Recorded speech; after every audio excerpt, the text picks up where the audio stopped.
இந்நாளைய தூத்துக்குடி மாவட்டத்தில் கோவில்பட்டி என்ற ஊருக்கு அருகே உள்ள ஒரு குக்கிராமம், இடைச்சவல் சத்திரப்பட்டி என்று பேர்.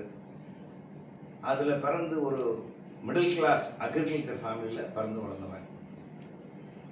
என்னுடைய பெற்றோரில் என்னுடைய தகப்பனாரை என்னுடைய 8 வயசில் இழந்துட்டேன். எங்கள் அம்மா தான் எங்களை எல்லாம் படிக்க வச்சு ஆளாக்குனது. அப்போ எங்கள் குடும்பங்களில் நாங்கள் தான் முதல் தலைமுறை பள்ளி கல்லூரிக்கு போகிறதில்ல. பள்ளி படிப்பு பக்கத்துலேயே வில்லிசேரிங்கிற ஒரு வில்லேஜில் ஸ்கூலு.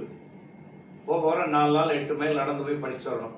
அந்த காலத்தில் செருப்பு கூட வாங்கி தர மாட்டாங்க, வெறுங்காலம் தான் போயிட்டு வரணும். அப்படி படித்து அதுக்கப்புறம் கல்லூரி கூட ஒரு கிராமத்தில் தான் இருந்தது. சிம்சன் குரூப் அவங்க சொந்த ஊரில் வில்லேஜில் காலேஜ் வச்சுருக்காங்க, ஸ்ரீ பரமகல்யாணி காலேஜ் அப்படின்ட்டு.